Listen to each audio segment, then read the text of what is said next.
minhas queridas e meus queridos, para você que nos acompanha aqui no canal do YouTube. Se você já está aqui comigo toda segunda-feira, é sempre muito bom saber que estamos mais uma vez aqui nessa mesa que tem sido cada dia mais lindo que Deus tem feito aqui com os meus convidados, com as minhas convidadas. Como é bom saber que o Senhor conduz todas as coisas. E o podcast de hoje, ele é muito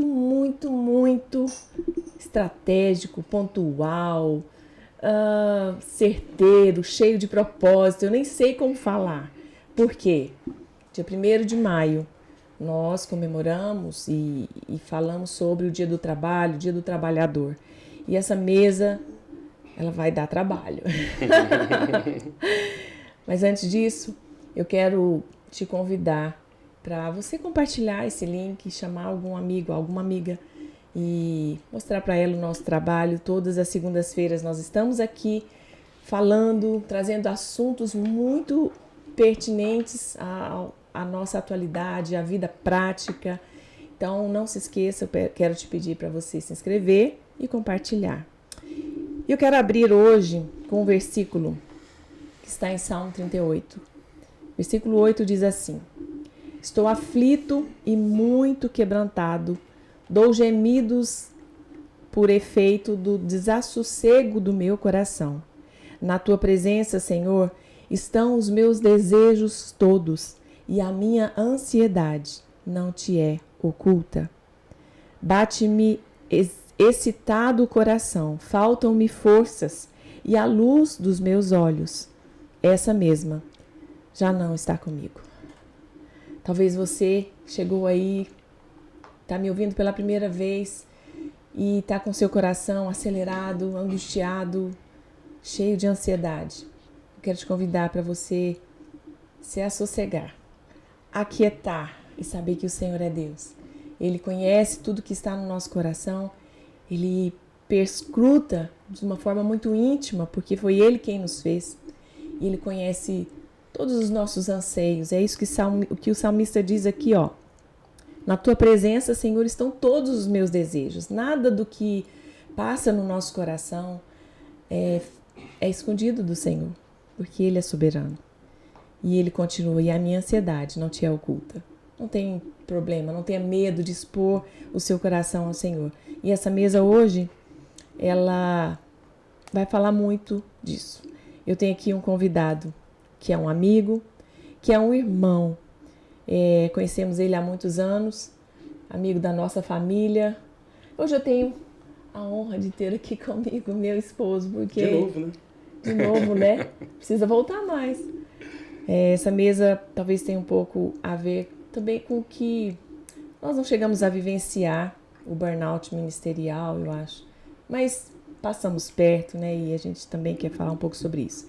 Mas eu tenho aqui comigo Pablo Bernardes. Ele é médico do trabalho e psiquiatra, especialista em teologia bíblica e estudos teológicos, aconselhamento cristão, neurociência aplicada à psicologia, professor do curso de pós-graduação de psiquiatria e medicina do trabalho, é escritor de vários livros, Depressão no Cristão, controle de vez a sua ansiedade, que inclusive está aqui, ó. Depressão no Cristão, controle de vez a sua ansiedade. E exausto, o burnout ministerial, que é o tema desse podcast de hoje. Então, gente, só senta aí, pega a sua caneta, pega tudo que você puder anotar, pega aqui, ó, uma caneca de água, de suco, de café, do que você quiser, mas se assente agora e se prepare para essa mesa com ele, Pablo Bernardes. Muito obrigada pelo seu sim no meio de tantas agendas, né? Você é muito bem-vindo. Eu que agradeço, viu? Me sinto bem honrado de estar com vocês aqui. Espero que Deus fale através de nós, que a gente seja só um instrumento. Esse é um assunto tão prevalente hoje em dia, tão necessário, e é um assunto que abençoa não só aquele que passa por um burnout ministerial, mas acaba que abençoa todo o ministério.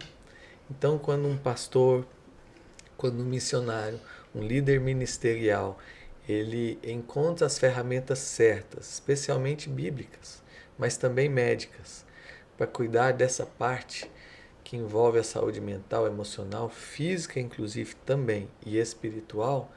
Todo mundo que recebe dele, que é ovelha dele, acaba sendo abençoado também. Então é uma forma de a gente trazer a graça de Deus sobre a vida de multidões. Que bênção isso, não é? Pablo, só antes da gente continuar, explica pra gente o termo burnout. Vamos lá. Imagina que a gente tem uma vela mesmo. E a vela tem uma chama. E a janelinha está aberta. Está entrando vento. E esse vento vai batendo na chama e a chama vai diminuindo, diminuindo, diminuindo. E a gente fala, não, tá a chama ali, deixa ela quietinha. Não precisa mexer na janela não.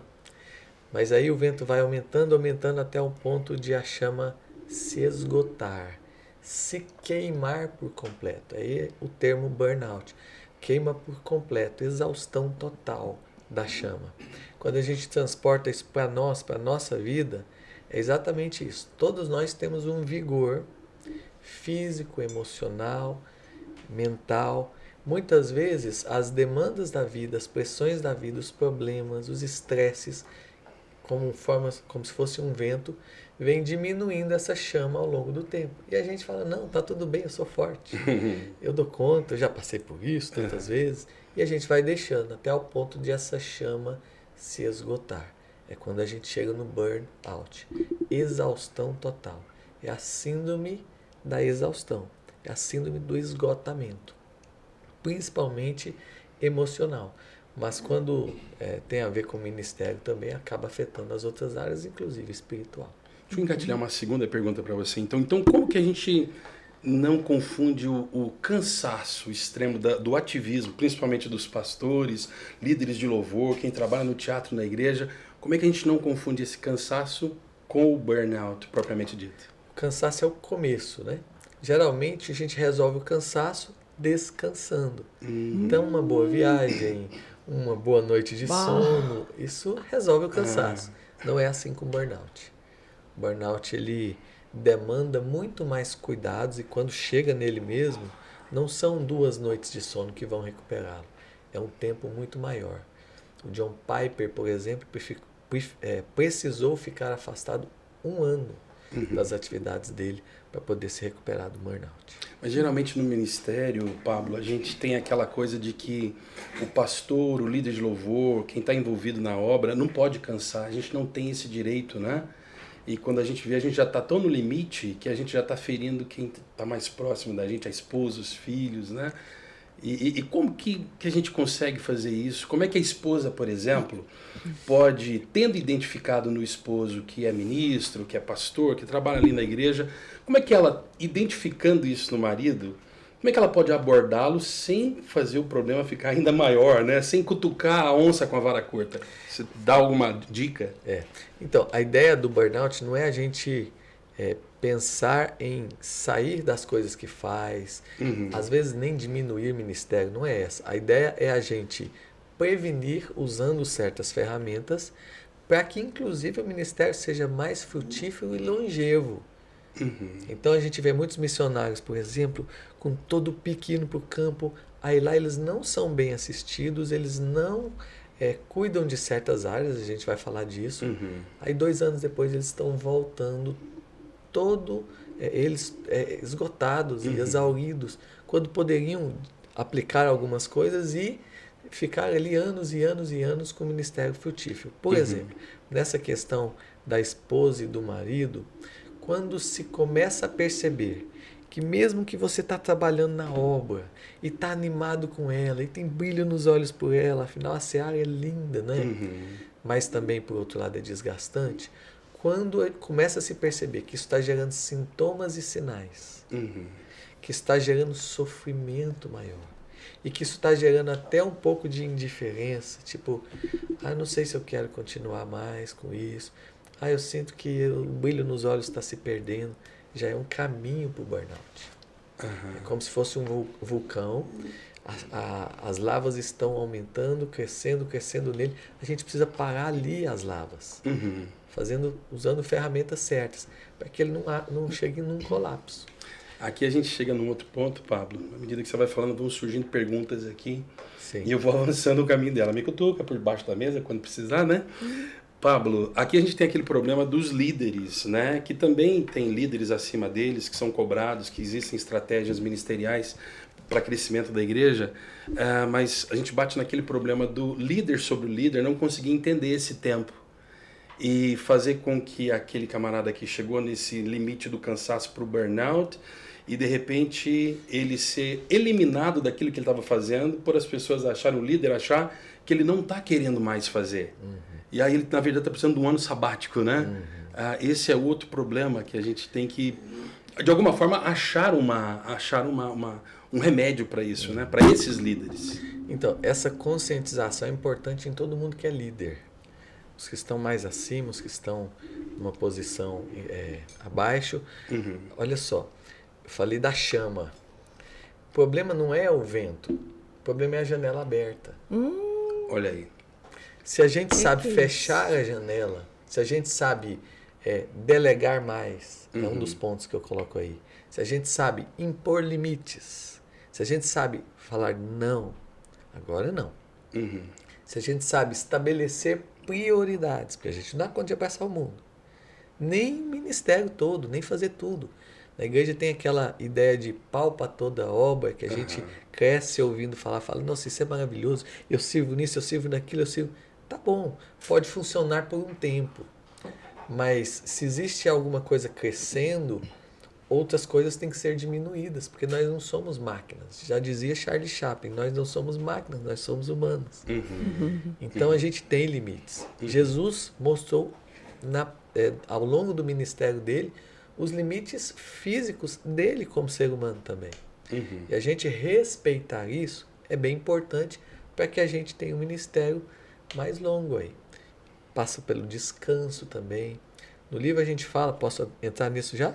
Só rapidinho, o Pablo ele é médico do trabalho, né? Então o burnout, quando se fala hoje em burnout, se lembra muito do trabalho, né?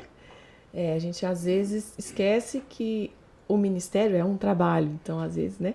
Você pensa só na empresa, mas não. E ele é médico do trabalho e psiquiatra. Então ele entende muito, ele estudou muito, ele é muito estudioso. Mas você também passou por isso, que eu li no seu livro. E ele conta que passou, ele até coloca, não chegou a um burnout ministerial, mas também passou perto, por conta de demandas, de às vezes cobranças, e a janela aberta. Gente, que é isso? O problema não é o vento, é a gente que é o dono da casa e que tem que fechar a janela. Ninguém vai fazer isso por nós, né? E aí ele conta no livro que ele não tinha nem 30 anos, era menos de 30 anos. Você precisou parar, rever. E esse momento é um momento que não é fácil. Às vezes a gente vai se envolvendo, o vento vai entrando, você não vai percebendo que a chama está acabando. E quando você se dá conta, você já está lá embaixo e muitos não têm forças para buscar ajuda, para dar o primeiro passo. Então, assim, mais do que tudo que você já sabe, porque você estudou, você viveu. Conta um pouquinho para nós, assim, como é que foi? Onde que você percebeu? Porque essa mesa aqui é uma mesa de instrução, é uma mesa de cura e é uma mesa com dicas práticas, né? A gente quer que você saia desse podcast identificando algum ponto que você pode melhorar, mas também indo em direção a uma porta que a gente quer abrir aqui para você. Como é que foi esse momento seu? Eu era recém-casado, médico recém-casado, não especialista ainda, e aí precisava trabalhar. Então fui pegando plantões, plantões noturnos, além do trabalho diurno. Então muitas vezes eu trabalhava o dia inteiro e à noite ia para o plantão. Saía do plantão de manhã no outro dia e ia trabalhar o dia inteiro. No princípio estava tudo bem, eu ainda era bem jovenzinho, tinha energia, né? E o corpo respondia bem. Com o tempo, eu fui vendo o desgaste, tanto a nível mental, quanto a nível emocional e físico. E tinha um agravante. Eu dava um plantão fixo todo sábado à noite. E eu saía dele para ir para a igreja domingo de manhã dar lição. Escola dominical. Escola dominical. lição fixa. Eu era o professor titular de uma sala. Então, todos os domingos eu estava lá dando lição, depois de uma noite não dormida ou mal dormida em um plantão. Lindo isso, não é? Mas desgastante. Hoje eu falo que foi até insensato da minha parte. Eu deveria ter tomado outra opção, ter feito outra coisa. Não ter pegado esse plantão no sábado à noite, já que eu queria muito servir ao Senhor na escola bíblica dominical. Deus honra de outras formas. Quase cheguei a um burnout. Então foi um aprendizado para mim. A gente, enquanto líderes de ministérios de igreja, né, pastores, missionários, a gente às vezes faz com tanto amor, mas a gente vai pegando tanta coisa. Eu preciso ir num batizado, porque afinal é a família ali. Eu preciso ir no aniversário ali. Eu preciso acudir no funeral, afinal, né? Eu preciso pregar, eu preciso exortar, eu preciso aconselhar. Eu preciso cuidar da igreja, gerenciar bem a igreja. Eu preciso dar assistência nisso, eu preciso saber delegar nisso. Eu preciso... E quando a gente vê, a gente está inundado de boas causas, mas está caminhando para a exaustão. Porque chega o boleto. O preço é alto. Você percebeu isso em você? O que você sentia? Porque você estava no início de um casamento, no início de uma profissão. E apaixonado pelo Senhor, como você sempre foi. A gente vê essa devoção, né, sua, esse compromisso tão sério com o Senhor.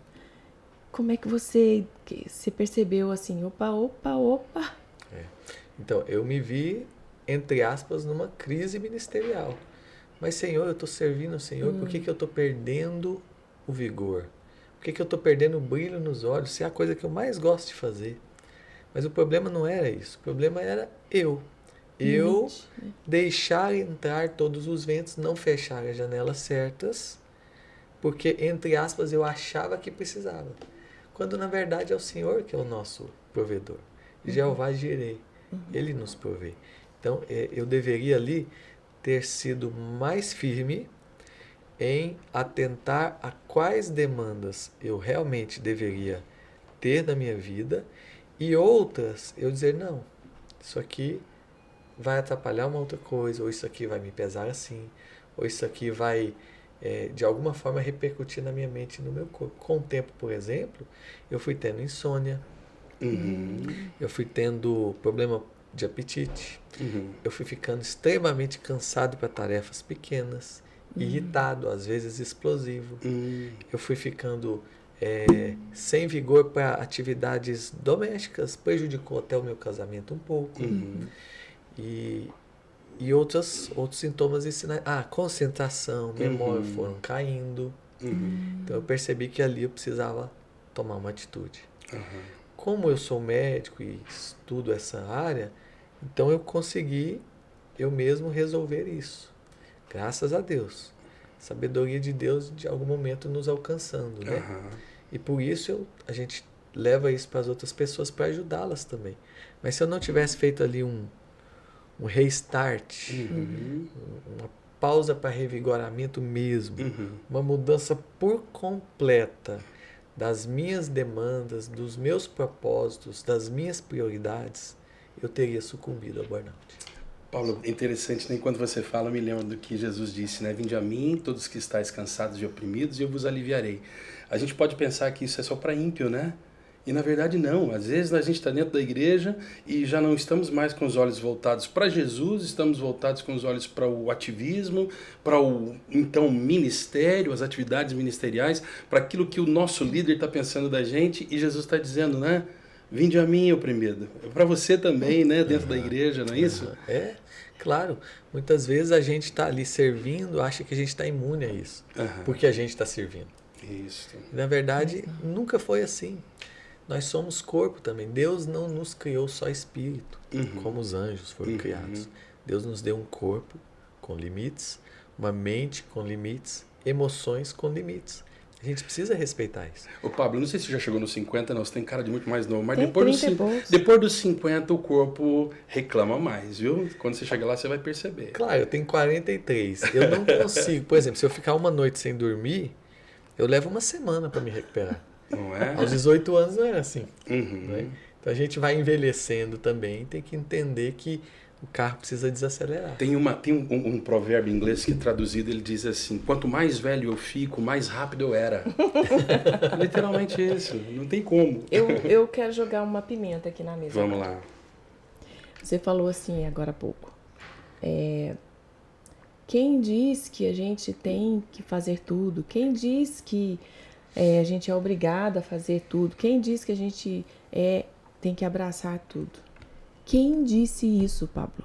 Por que a gente tem tanta dificuldade, e aí eu falo ministerialmente, de romper com isso quando, tô falando agora de extremos, né? Que a gente ouve, você aconselha, isso você fala no livro também, muitos líderes espirituais, líderes de igreja, pastores, esposas de pastores que estão sucumbindo. Então, assim, em algum momento a gente acreditou em alguma coisa que foi falado que não é o vinde a mim, você que está cansado, sobrecarregado. Quem disse isso, Pablo? Talvez, aqui já é uma opinião pessoal, isso provenha também da nossa má interpretação das Escrituras, quando a gente lê lá e vê, por exemplo, a seara é grande, os trabalhadores são poucos, nossa, eu preciso ajudar, eu preciso fazer mais, afinal, é pouca gente fazendo, então eu preciso dar o meu máximo aqui. Ou então, 1 Coríntios, quando fala para a gente ser abundante na obra do Senhor, né? Porém, Deus nunca pediu mais da gente do que a gente consegue. E mais do que isso, Paulo diz assim: cada um permaneça na vocação em que foi chamado. Ou seja, a gente tem que ter cuidado para que os muitos afazeres espirituais, ministeriais, não atrapalhem aquilo que Deus estabeleceu para que nós façamos realmente.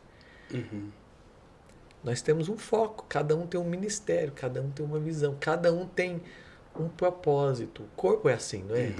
Se o rim não estiver funcionando, nós vamos ter que vamos ter que colocar outro rim. O fígado não vai fazer a função dele.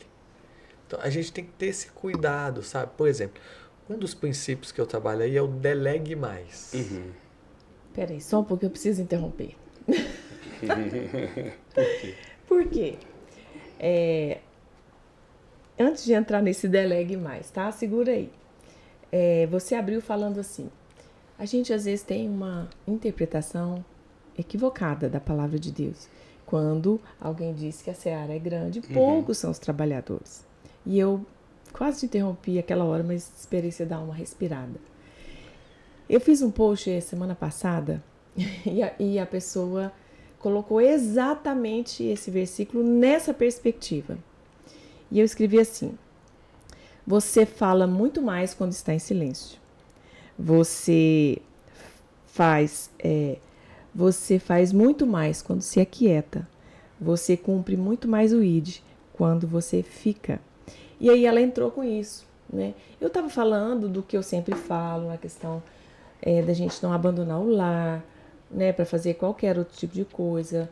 Não é trabalhar fora ou não é isso não, mas a gente cuidar do nosso lar. Então, às vezes, Deus pede que a gente fique limpando um guarda-roupa, mas você quer ir para a conferência. Foi nesse sentido que eu disse, né? A gente tem que ter muito discernimento para não se envolver em coisas que não é para nós naquele momento. E aí ela trouxe isso, mas como assim?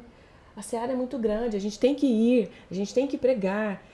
E eu fiquei preocupada, acabei não respondendo, mas eu fiquei muito preocupada. Eu sei que sim, nós estamos aqui para falar do amor de Deus e levar a salvação. Mas tem que ter um equilíbrio, tem hora que a gente tem que fechar a nossa janela, né? E a seara não quer dizer que ela é lá. Ela começa aqui. Agora destravou, hein? Senhor, esse é o ponto, cara. Entende? Exato. Qual é o primeiro ministério de um líder ministerial? É a casa. É a casa. É uma inversão de valores, né? Paulo disse assim, se alguém não sabe governar a própria casa, como é que pode cuidar da igreja de Deus? É verdade. E disse também, se alguém não tem cuidado dos seus, especialmente dos da própria casa, é pior que o descrente, tem negado a fé. Olha aí. Ou seja, daí a gente vê por que tantos pastores, infelizmente, missionários, tem hoje filhos rebeldes no mundo das drogas. Eu atendo no meu consultório muitos desses casos. O pastor chega e fala, me ajuda. Eu não consigo, não sei qual é a solução para o meu filho. Ele não se importa, ele não quer saber de Deus. Ele ouviu a vida inteira eu falando sobre Deus, ele não quer saber de Deus. Sabe qual foi o equívoco aí em tudo? É que ele ouviu o pastor falando de Deus, mas ele não viu o pai dele sendo o pai dentro de casa, um ministro de Deus como pai dentro de casa. Então aí a gente já vê as repercussões depois nos filhos. Então se a igreja principal é a nossa casa, dela nascem as outras. Por isso Jesus, quando fala para a gente amar a esposa, ele compara com o amor dele para com a igreja, né? Como um amor conjugal, entre aspas, né? Ou seja, Jesus ama a igreja como se fosse a noiva dele mesmo, que é. Da mesma forma, nós devemos amar quem? A nossa esposa. Então começa ali em casa. Ali é a seara principal. Depois a gente extravasa, a gente vai para fora. Eu tenho uma pergunta, mas talvez ela seja boa para o final, mas eu já vou deixá-la aqui para você. É possível a gente reverter esse processo? Porque à medida que o evangelho passou a ser pregado, ele foi crescendo nessa linha de que você tem que alcançar aquela seara lá longe, né? E não aqui, com fins do mundo primeiro, e não aqui dentro de casa. Será que ainda é possível a gente mudar essa pregação do evangelho sem ser hereges e implantar novos, não digo princípios, mas novas estratégias para principalmente essa nova geração não ser perdida para o mundo, Pablo? Então, quer responder essa agora é a ideia. no final? Porque eu tô com uma aqui. Vamos passar para o final, mas é isso que a gente fala aqui no livro. No começo do livro a gente faz algumas, eu coloco algumas pesquisas mostrando como que missionários, pastores estão exaustos. Missionário está lá longe, levou a família dele. Estão cumprindo o ID de Deus lá, mas estão desassistidos. A maioria dos missionários reclama assim, nosso problema não é a falta de apoio financeiro, a igreja manda. Nosso problema é a falta de apoio emocional, espiritual. A gente foi deixado. Então a gente vê que o ID parece que muitas vezes se concentra no enviar e enviar uma oferta. Ou do pastor, vamos alcançar as regiões da cidade que a gente não alcançou, outras cidades, vamos mandar a igreja para todo quanto é lado, nações e nações, quando a naçãozinha de casa não foi alcançada. Está desassistido. Filho de peixinho não é peixe. Não é peixe. Eu vi alguns testemunhos de filhos de pastores, inclusive em consultório, que fala assim, eu me converti aos 30 e poucos anos de idade, cresceu na igreja, nasceu na igreja. O que aconteceu que ele não foi alcançado ali? Antes, né? Entende? Então, a ideia da nossa casa é importante. E a outra ideia importante, Ailton, é a ideia da gente estabelecer as prioridades. Então, se a gente não entender que a nossa casa é o principal ministério, a gente vai cumprir um ID lá fora sem cumprir o ID aqui dentro. Ou a gente vai se jogar em um punhado de coisas, entre aspas, legítimas até. Lícitos. Lícitos, nobres. A obra de Deus. Mas a gente vai estar deixando de fazer aquilo que realmente Deus nos chamou para fazer. Isso começa com nossa casa. Antes de Deus estabelecer qualquer coisa ministerial, Deus disse a Adão, Deus mandou a esposa de Adão, uniu os dois em casamento e os dois se tornaram uma só carne. Depois é que vem as outras coisas. Isso é primordial, né?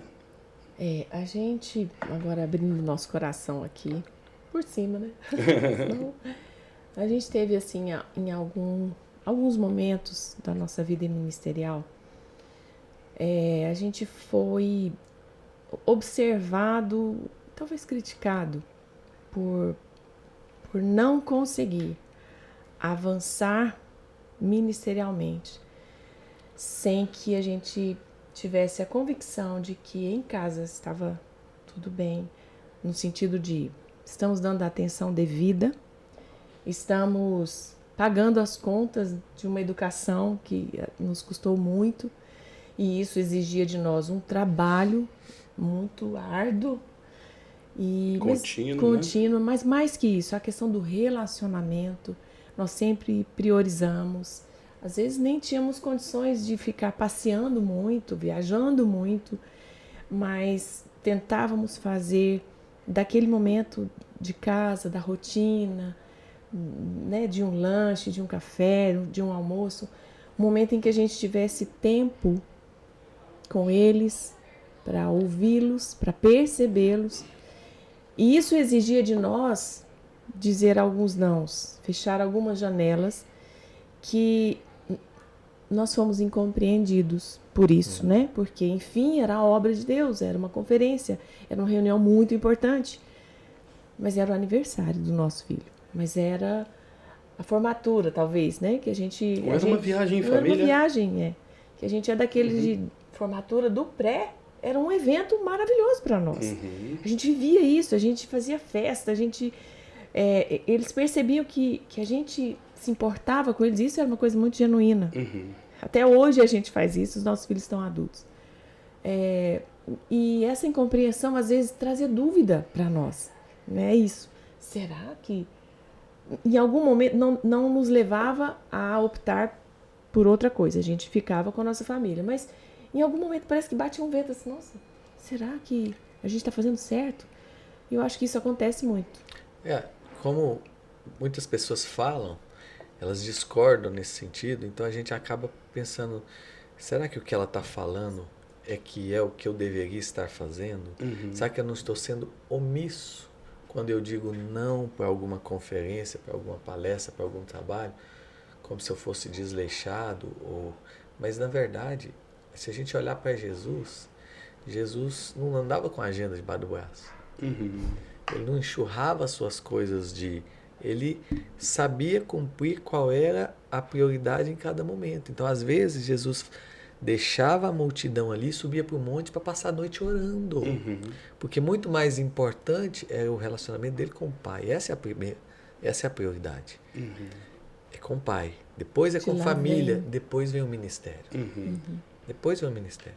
Por que tantas crianças hoje, cristãs, estão cortando os braços, estão se suicidando, estão encharcadas de internet na vida delas? É por causa do excesso da internet?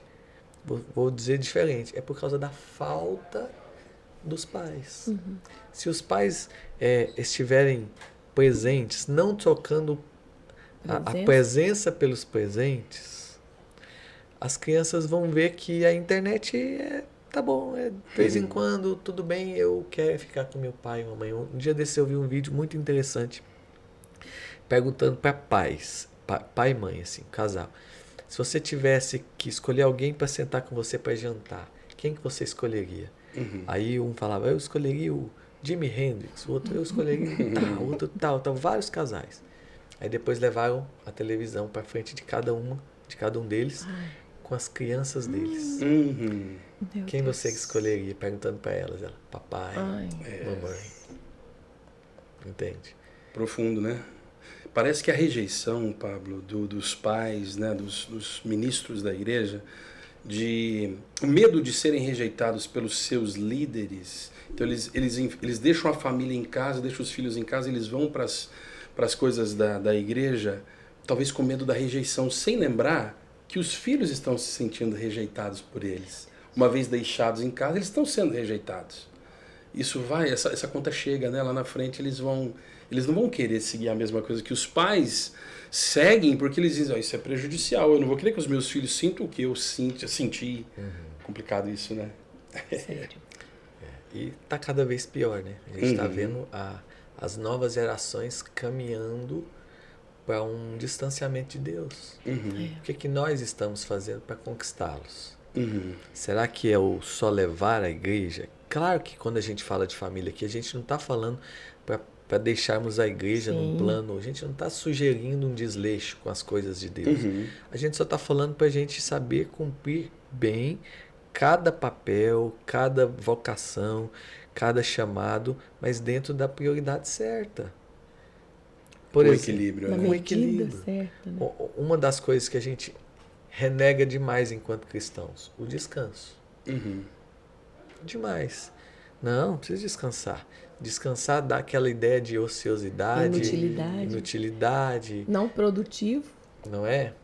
Mas a gente olha para Jesus. Jesus mandou os discípulos lá irem de 2 em 2 pregarem lá na Palestina, em Samaria, ali em volta. Depois, quando eles vêm, Jesus fala: que bom, tal, agora vamos descansar. Vamos passar outra margem para descansar.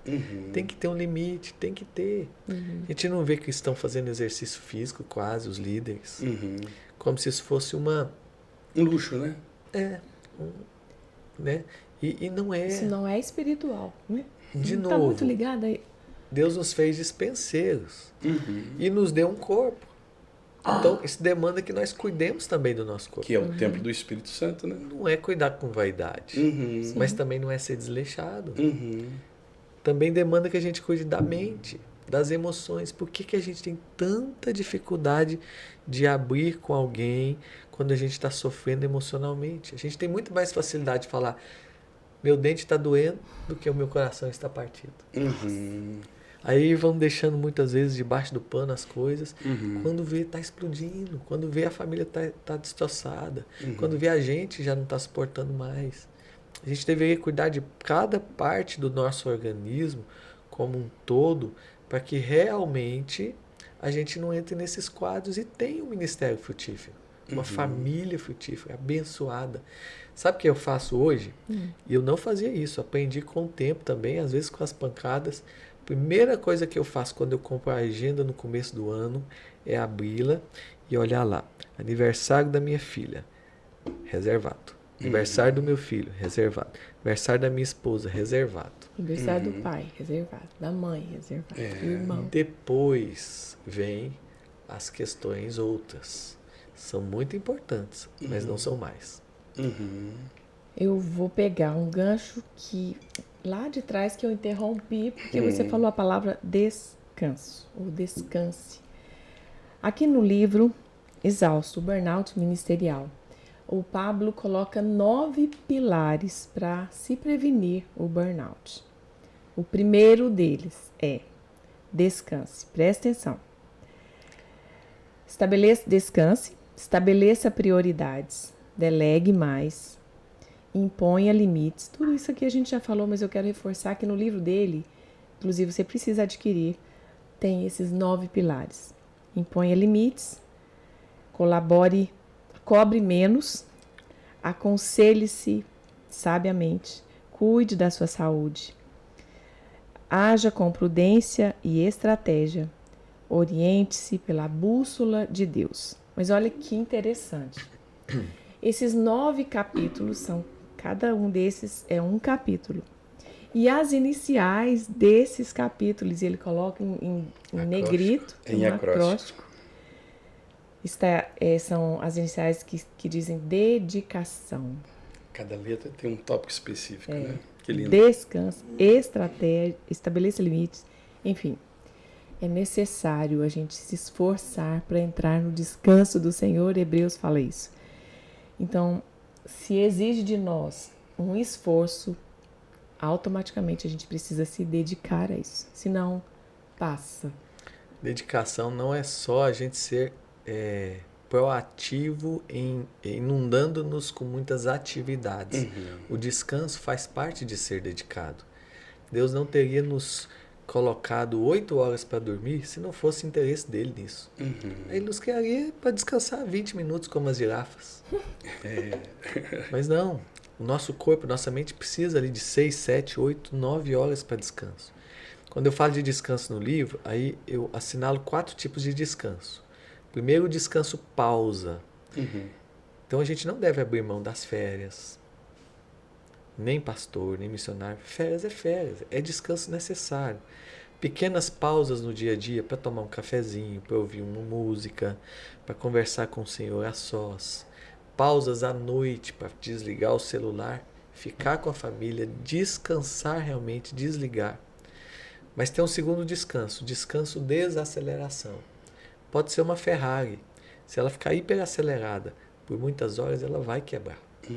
Todos nós precisamos desacelerar. O nosso corpo não aguenta o tempo todo lá em cima. O outro descanso é o descanso mudança de atividade. Esse é o fator, o elemento mais importante para o nosso cérebro produzir mais neurônios. É o fator mais importante para a neurogênese.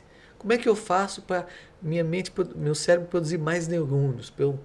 É mudando de atividades, é eu fazendo coisas diferentes. Por exemplo, sair da minha rotina e num sábado fazer um podcast, por exemplo. Isso, certo? bom. Aprender a cozinhar, aprender um instrumento musical novo, aprender um idioma novo, fazer uma atividade diferente. Essas coisas levam o nosso cérebro a uma neuroplasticidade, a se adaptar mais facilmente a situações estressantes, por exemplo. E o último descanso é o descanso no Senhor. É o principal. É quando a gente está apavorado com coisa lá no futuro, a gente fala, para que isso? Para que isso? No livro Ansiedade eu coloco 2 perguntas, né? Será que? E se? A gente tem essas manias, né? Mas e se? Não tem e se. Ele é o Senhor dos céus e da terra. Ele comanda tudo, Ele é soberano. A gente tem que descansar nele. Descansa no Senhor, confia nele. Confia do Senhor de todo o teu coração e não te estribes no teu próprio entendimento. Se a gente aprende a descansar nele, a gente não só vive em paz, como a gente organiza muito mais as nossas demandas, porque o segredo não está no nosso muito fazer. Ele é o dono da seara, não somos nós. A seara não depende de nós e a seara também não funciona pelo nosso próprio mérito.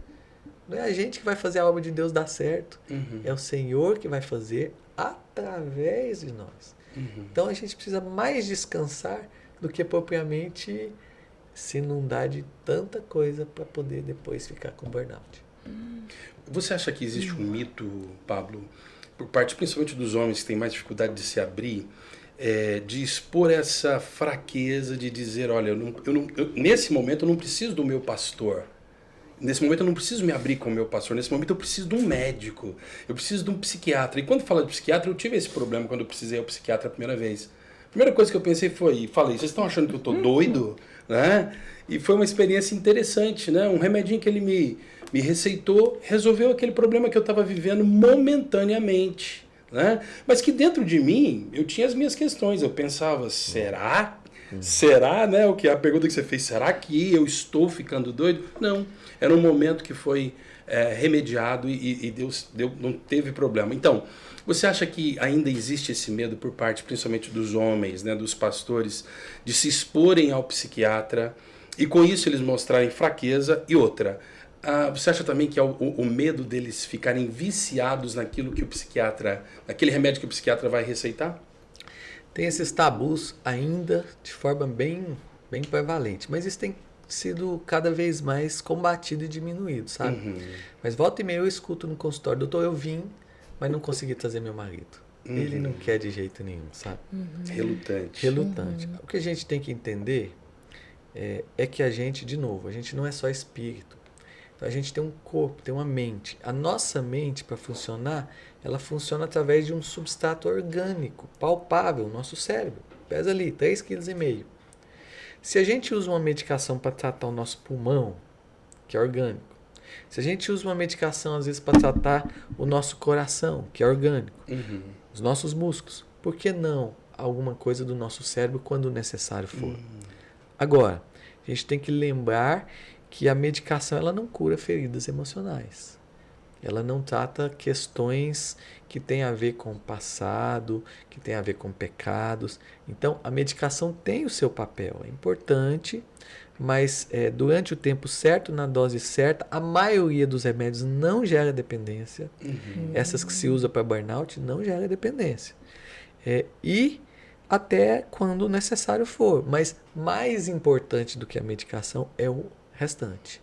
São os hábitos de vida que têm que ser mudados e a saúde espiritual que tem que ser fortalecida. Certo. Sabe que a Bíblia não prescreve medicação, claro, mas ela não proíbe. Eu gosto muito do exemplo do rei Ezequias. Foi noticiado a ele pelo profeta que ele ia morrer, né? Aí ele virou-se para a parede, chorou, e Deus falou através do profeta para ele que daria para ele mais 15 anos. Mas engraçado, depois disso o profeta falou para ele, mas mesmo assim, vai lá, pega uma pasta de figos e passa na sua ferida. É verdade. Ou seja, Deus pode usar pela graça comum, a própria ciência também, para cuidar mais de nós. Qual é o problema de eu usar uma medicação se em algum momento a minha parte física, a minha parte emocional precisa disso também? É uma ajuda. Por exemplo, você está usando o seu óculos aí. Você pode viver sem ele? Pode. Mas com ele é mais fácil, Com né? certeza. Fica muito mais fácil de ler, de fazer as suas atividades da mesma forma. Então, a segurança de uma medicação bem aplicada pelo tempo necessário, pela dose necessária ali, como uma ajuda, é importante também. Então, quebrando esses tabus, porque quem mais tem tabu em relação a isso são os cristãos. Mas, repito, a medicação é só um dos pilares de tratamento de qualquer coisa emocional. Tem muitas outras coisas a serem feitas. Exercício físico é imprescindível. Cuidar do sono é imprescindível. Cuidar da alimentação é imprescindível. Cuidar da agenda é imprescindível.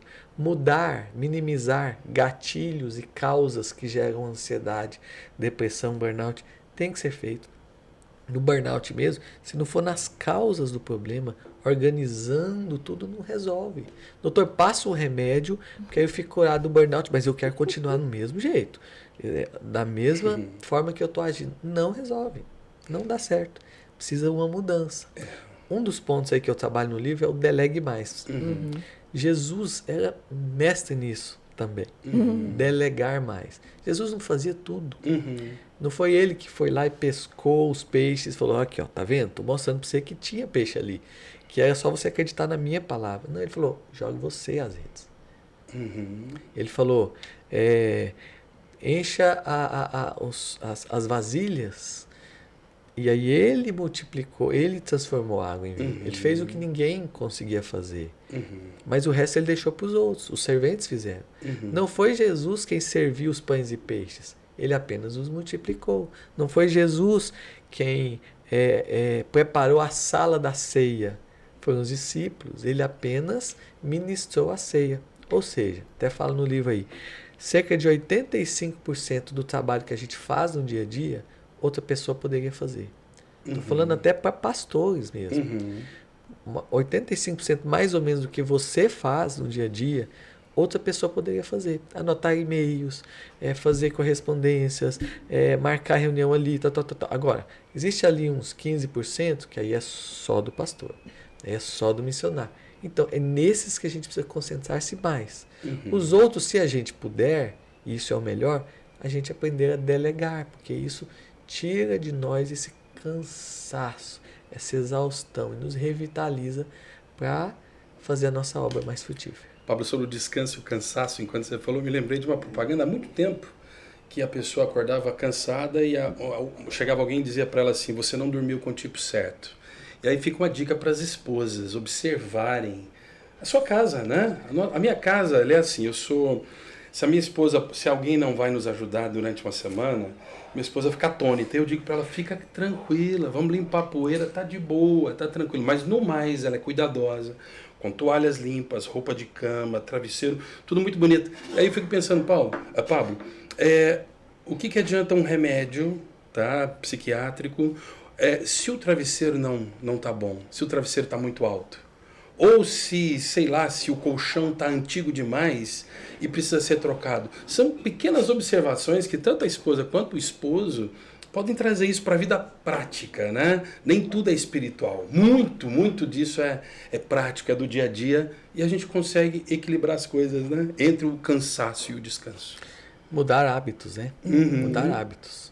Então, uma agenda inchada ou desorganizações em casa, se isso não for readequado, a tendência é só piorar e remédio não vai resolver. A questão, por exemplo, do perfeccionismo, que eu trabalho com o livro aí também. Todos que são líderes ministeriais, a maioria pelo menos,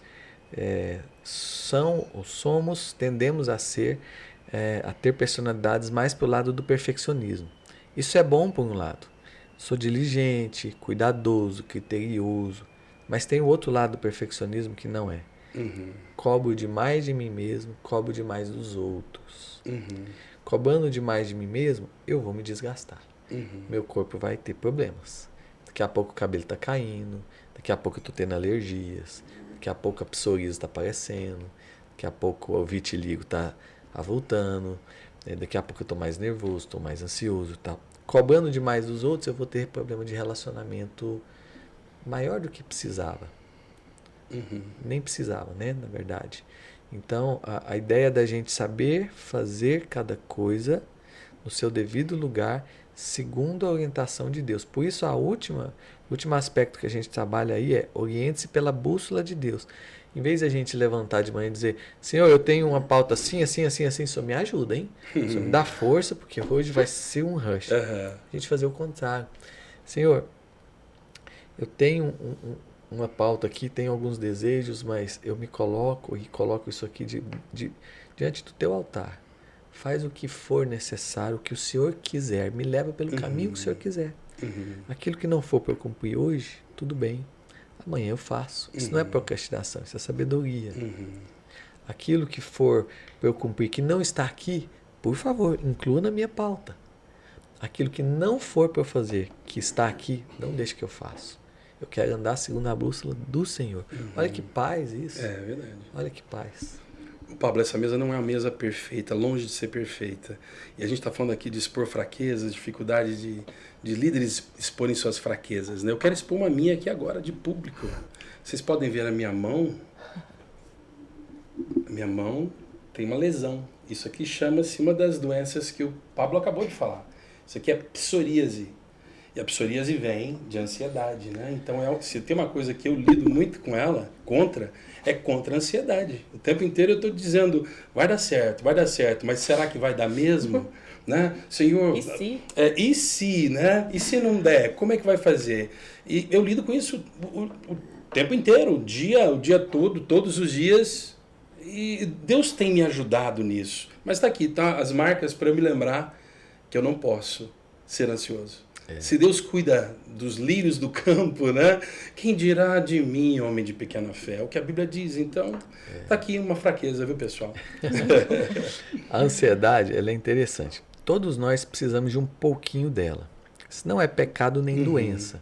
Um pouquinho de ansiedade é o que nos tira da cama de manhã, é o que nos faz fazer novos projetos, entrar em novos desafios. Isso é importante. Jesus, quando estava à mesa com os discípulos, falou: tenho desejado ansiosamente comer a Páscoa convosco. É verdade. É aquela, né? É aquela ansiedadezinha boa, um friozinho na barriga gostoso, sabe? Antes de um trabalho, de alguma coisa. Porém, quando a ansiedade passa do limite a ponto de gerar sintomas e sinais, sofrimento, prejudicar o trabalho, prejudicar os estudos, aí é uma ansiedade que precisa ser tratada. É essa ansiedade acima do limite que a Bíblia fala que abate o coração do homem. E que a Bíblia combate dizendo, não andeis ansiosos de coisa alguma, em tudo, porém, o que a gente faz quando a gente está ansioso e fica mesmo? Sejam conhecidas diante de Deus as vossas petições, com orações e súplica e com gratidão no coração. E a paz de Deus, que excede todo entendimento, vai guardar a vossa mente e o vosso coração em Cristo Jesus. Amém. Não é fácil. Sabendo disso, Paulo falou, então quando estiver ansioso, nas 300 vezes por dia que tiver, leve em oração ao Senhor, leve em súplica e descansa nele ali. Deixa que a paz dele tome conta e vá em frente. Que lindo. Lindo. Palavra de Deus, né? Cura os nossos ossos. A gratidão, ela nos leva para um lugar de paz, né? Porque às vezes o nível de ansiedade está tão grande porque alguma coisa não saiu do jeito que você queria e a gente não consegue dosar isso em nós num nível assim, tudo bem, não deu certo, tudo bem. Não é fácil, gente, né? Não. Mas a murmuração, ela é um cativeiro, ela nos prende mesmo, né? Na verdade, é um ciclo vicioso. Guilherme Shelby fala que a vida espiritual é muito mais natural do que a gente imagina. E a gente precisa fazer essa fusão, né?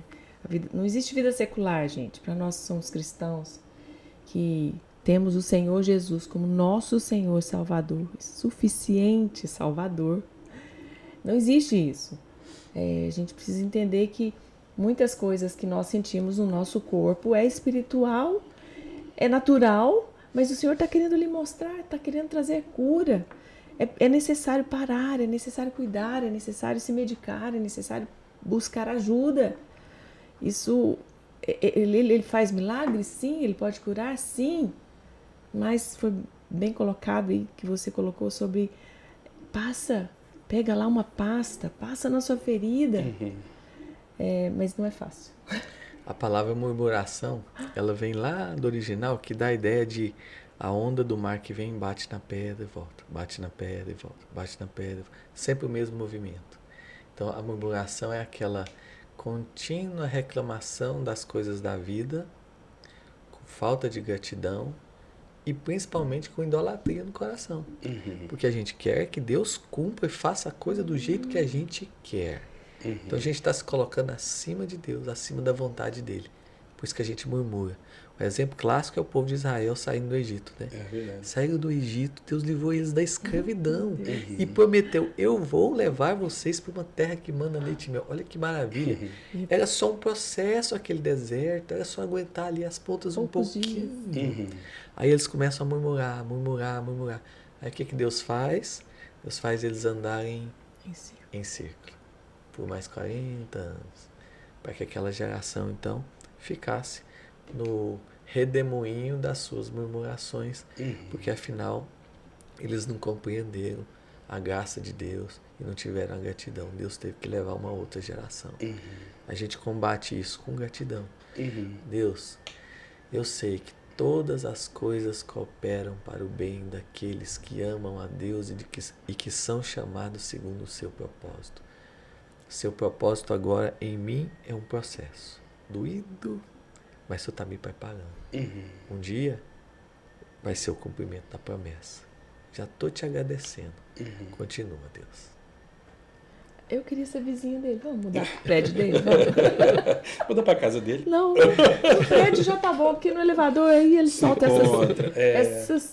esse bálsamo aí. Meu Deus. Coisa linda demais. Eu lamento informar que estamos caminhando para o final. Mas você coloca aqui uma coisa no seu livro, quero ir para o final já com ela. A igreja que cobra dos seus líderes deve ser a igreja que cuida deles também. E o líder que prega o que se deve fazer, antes de tudo, deve ser praticante do que vai ensinar.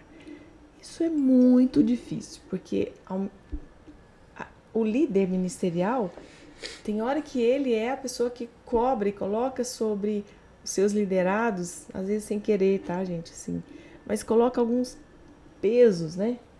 Mas ele é essa pessoa que também recebe essa cobrança, recebe esse fardo que ele tem que dar conta, que ele não consegue delegar, que ele tem que atender. Eu tenho muita compaixão, Pablo, por líderes de igreja local, porque nós não somos, nós não temos uma igreja, nós fazemos parte de uma igreja e para nós às vezes é mais cômodo e ainda assim a gente também sofre algumas coisas. Imagine quem está à frente de um grande trabalho. Eu tenho muita compaixão assim, e muita admiração e respeito pelos pastores que disseram sim e hoje lideram rebanho, seja ele pequeno, médio ou grande, né? Eu queria que você, com esse bálsamo que Deus traz sobre a sua vida, assim, deixasse uma palavra, tanto para liderados, porque uma hora a gente é líder, outra hora a gente é liderado, a gente precisa ter esse equilíbrio, não é só se colocar num lugar e tacar metralhador, os líderes estão fazendo isso, não, a gente também às vezes faz isso, às vezes em casa, nós pastoreamos a nossa casa, nós não podemos jogar sobre os nossos filhos pesos que eles não têm que carregar. Esse limbo, esse limite, que hora que tem que fechar essa janela, Paulo? Então, para os pastores primeiro, para os líderes, né? Quando a gente está no avião, a gente ouve a aeromoça dizer assim: em caso de despressurização, máscaras de oxigênio cairão à sua frente. Pegue a sua máscara, coloque em você primeiro, depois você ajuda o outro. Não é que a gente precisa estar 100%, nós nunca estaremos para cuidar do outro. Mas se a gente não cuidar da gente, em todos os sentidos, o próprio ministério, as próprias ovelhas vão sentir o nosso cansaço, vão sentir o reflexo dessa pressão e dessa falta de cuidados em nós, neles também.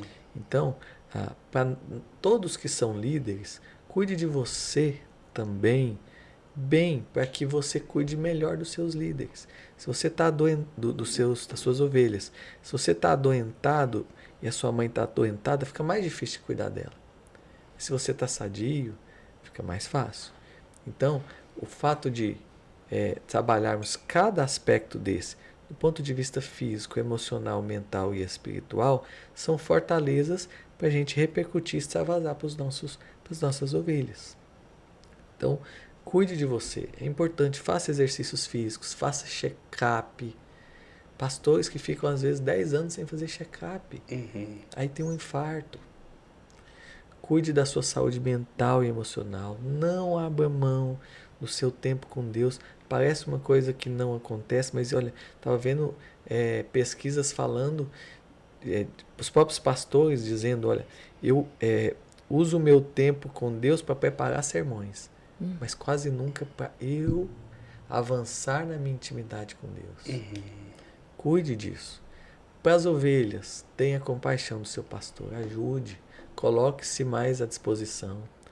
Ajude a esposa do pastor. A esposa do pastor é tão negligenciada. Muitas vezes é aquela que mais sofre, que mais recebe críticas. O pastor muitas vezes tem frutos no ministério, a igreja exalta ele e aquela que é braço direito dele é a esposa do pastor. Como é que ela chama mesmo? Cuide da família do pastor, ajude-os. Ajude-os com menos pressão. Eles são seres humanos também. Eles são falhos, eles têm limites, eles precisam de férias. Eles precisam viajar, o pastor precisa pegar a esposa e viajar para namorar. Precisa pegar os filhos e ir para passeio. Eles precisam disso também. Então, a igreja que recebe deles tanta bênção, tanto trabalho, tanto suor, tanta palavra, também precisa aprender a dar para eles, a refrigerá-los. Né? Uma outra frase que eu ouvi diz assim: pastor exerce tanta misericórdia para com outros, mas recebe pouca misericórdia dos outros.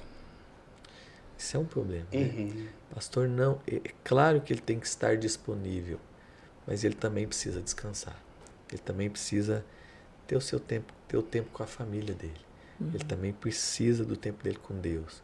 A família dele precisa também, às vezes, fechar a portinha da casa, falar assim: agora nós vamos ficar só a nossa família aqui ceando. Tudo bem? Amanhã a gente abre a casa de novo. Isso é importante. Privacidade, né? Privacidade. Ótimo. Uau, é isso? É isso, Eu produção. queria ler o último Por poema favor. aí, pode? Por favor, por favor. Porque a gente tem uma surpresa também. Tem? Gente, o Pablo, ele é um poeta. Inclusive, tem um livro aqui deles de poemas, que está aqui também, Pétalas Esparsas. Você, enquanto ele prepara ali, você pode adquirir qualquer uma dessas obras dele através do Saúde Mental do Cristão, @ Saúde Mental do Cristão. É um ministério lindo que Deus tem dado a ele e tem acrescido muito. A gente acompanha de perto o Pablo e ele tem sido uma voz nessa geração para levar esse bálsamo, essa cura, essa direção e essa instrução. Amém. Então, poeta, Cantor. Pablo. Cantor, compositor, hein? É um artista completo. A gente tem os livros lá no site saudementaldocristão.com.br ou no Instagram, como a Márcia bem disse, @ Saúde Mental do Cristão. É o ministério através do qual a gente trabalha com os cristãos nessa área da saúde mental, emocional e, sobretudo, espiritual. Aqui em Goiânia temos também na Antioquia Books, está lá, na Livraria da Vinha também, e logo está chegando em algumas outras aí, com a graça de Deus. Você que às vezes está aí perdido, cansado, não sabe o que fazer, que decisão deve tomar, está numa encruzilhada, não sabe se continua, não sabe se deixa o ministério, não sabe o que fazer. Esse poema é para pensarmos um pouquinho nisso. Ó. Ele diz assim: às vezes até a paisagem bonita cansa. A gente chega nisso. A dança das flores, a canção de ninar. Às vezes é preciso mudar o rumo, abrir mão das dores para recomeçar. Por vezes o recomeço é outro, como um renovo noutro lugar. Às vezes é renovar o mesmo, fazer de novo, com outro olhar. Ou seja, é Deus quem vai te dirigir. É Deus quem vai dizer. Às vezes é você sair dali, é você mudar, é você entender em Deus que aquela etapa se concluiu e que você precisa passar por uma outra etapa. Ministério é assim, Deus é que vai ditando, não é? Às vezes, por outro lado, é não sair, é renovar, é continuar ali onde você está, mas com outro olhar, com outro coração, com outra forma de agir. Quem vai dizer isso a você? É o Senhor. O Senhor que vai. A palavra de Deus diz, a palavra dele a nós: instruir-te-ei, te mostrarei o caminho que deve seguir. Sob as minhas vistas eu vou te aconselhar. Então, Salmo 32:8. Salmo 32. Qualquer que seja a nossa dificuldade, a nossa intimidade com Deus, ela tem que prevalecer, porque é Deus que vai abrir todas as portas para qualquer dúvida da nossa vida. Eu gosto de pensar naquele versículo, Salmo 25, que diz assim: a intimidade do Senhor é para aqueles que o temem, aos quais ele fará conhecida a sua aliança. Ou seja, o termo intimidade aí, ele dá a mesma ideia de um divã, um divã do psicólogo. Só que quem está ali no divã não somos nós, é Deus. É como se ele deitasse no divã e falasse assim: você que é íntimo de Deus, vem cá, eu vou te contar o que eu tenho para você. Eu vou te contar os meus segredos para você. Ponto de vista diferente. Salmo 25:14. Mas ele só faz isso se a gente abrir a porta da sala, pôr ele para dentro. Se a gente todos os dias derramar o nosso coração diante dele, rasgar, se quebrantar num tempo de qualidade, saboroso, diariamente, aí Deus vai fazendo-se conhecido cada vez mais e trazendo para nós segredos que ele não conta para todo mundo. Só para os íntimos. Só para os íntimos. Que lindo, hein? Você não sabe, a gente não combinou, mas eu ia fechar com esse poema. Tá aqui no meu iPad. Eu faço uma programação, a gente leu junto aqui com você. Acompanhamos você. Acompanhamos e vivenciamos isso, como é interessante, né? Como é você renovar o mesmo. É possível a gente renovar aquilo que a gente está vivendo, mudando o ponto de vista, né? Quem é casado sabe que isso que esse é o caminho aqui. Não né? é? Somos casados há 33 anos, Pablo, né? E você há quantos? Esse ano faz 18. Olha só, Monique, você há 18 anos, é muito bonito, família linda. Graças a Deus pelas nossas famílias e as nossas labutas, né? Que nos ensinam, né, Pablo? É isso? É isso, então né? Então vamos presentear quem está com a gente aqui agora? Eles podem achar que não é um presente, né? Porque... É um presente. Mas a gente vai tentar o nosso melhor. Da nossa simplicidade. Quando estávamos vindo para cá, eu senti bem forte no meu coração da gente cantar uma música para vocês, um trecho pequeno que o Pablo menciona no livro dele. E eu joguei aqui na mesa, eles toparam minha loucura, a gente não ensaiou. Bora tocar mas a gente quer deixar essa canção para ela refrigerar o seu coração e gerar essa verdade em você, que é sobre o descanso. A gente falou isso tanto e é o primeiro pilar que o Pablo coloca para evitar o burnout. Então, vamos? Vamos lá, vamos pegar o tom? Não tenha sobre ti um só cuidado, qualquer que seja, pois somente seria muito para ti.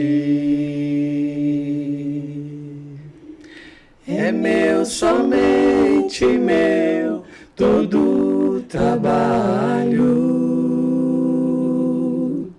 E o teu trabalho é descansar meu, somente meu, todo trabalho.